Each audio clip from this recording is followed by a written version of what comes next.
Since the 90s, finishers have defined the careers of many superstars in the world of wrestling. Although not every finisher is pretty and some are just out of this world, it is as important to a wrestling superstar as great promo skills and an ability to wrestle is. Let's take a look at 7 of the most effective and protected finishers in the history of professional wrestling.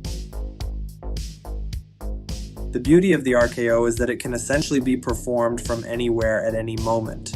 There have been very few wrestling finishers that have a kind of venomous strike ability to them like the RKO. It's a big reason why the move is so fitting on the Viper himself. From the second row, top rope. See one flaw in Carlito's. Randy in position for another curb stop. Oh my God! It has been called by many names over the years, such as the Ace Crusher and the Diamond Cutter. However, Orton's version of the cutter actually went viral to everyone outside of the wrestling bubble because of the hilarious RKO out of nowhere meme trend. It was at this moment that Jackson knew Randy Orton was here. The RKO that caught Evan Bourne as he was coming out of the sky to land a shooting star press will always appear in any wrestling highlight reel video you come across, such as this one right now you're watching. A little simple and uncreative? Maybe. It's true that a leaping tackle isn't all that hard to pull off compared to other moves on this list, but it's also undeniable that when the right person hits a spear, it's both cool looking and visceral. The spear also gets bonus points for who has used it to end matches. Edge is a WWE Hall of Famer, Roman Reigns is one of the longest reigning WWE champion, and Goldberg won majority of his 173 consecutive victories using this move.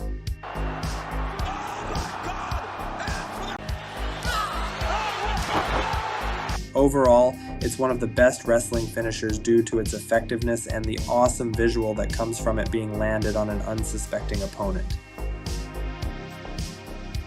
Although many wrestling moves have rarely been kicked out of, none of them have a hit list at the level of Razor's Edge. Classes of Hall of Fame wrestlers lost when Razor Ramon tossed them across the ring with his finisher.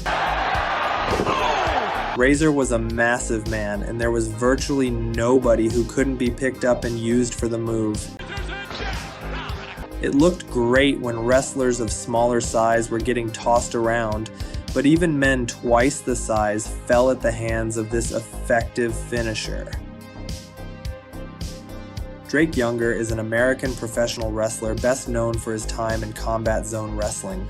He competed for various independent promotions and made a name for himself competing in the deathmatch genre of wrestling before retiring and moving on to work for WWE as a referee. He named his finisher Drake's Landing, a wrestling technique considered to be extremely dangerous as the receiver's arms are restrained, head not placed between the wrestler's legs, and giving little to post against.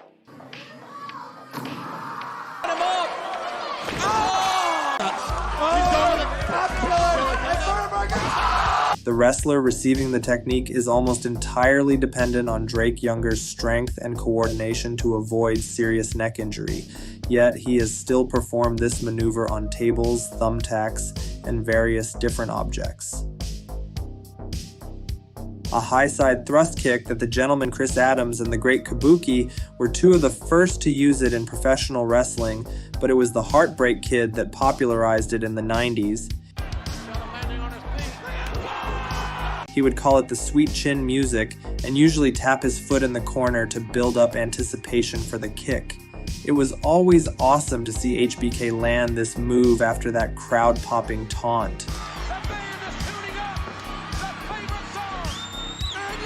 A treat to watch whenever he landed the sweet chin music out of nowhere, especially when it caught someone right on the chin as it captured the essence of Shawn Michaels' character.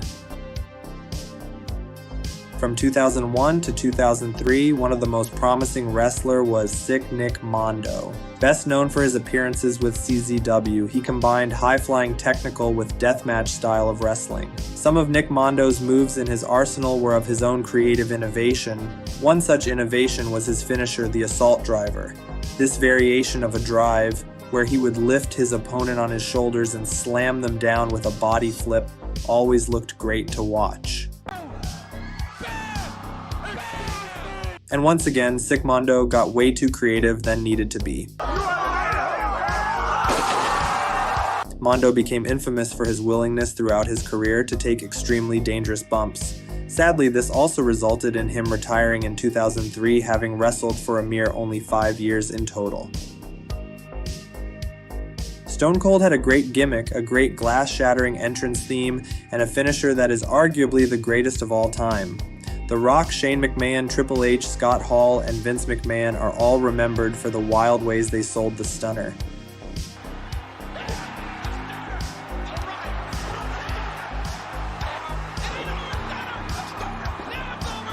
Hardly anything needs to be said about the top finisher of all time. Pretty much everything about the Stone Cold Stunner has become etched in pro wrestling lore, from the kick to the gut used to set it up to the many, many different ways that its victims have sold the move. The Stunner always looked painful no matter what the size of wrestler took the move, and fans always knew that if they were seeing Stone Cold, then they would definitely see somebody getting the Stunner. Let me know in the comments section, what do you guys think is the most effective wrestling finisher? Don't forget to like, share, and subscribe, and have a nice day.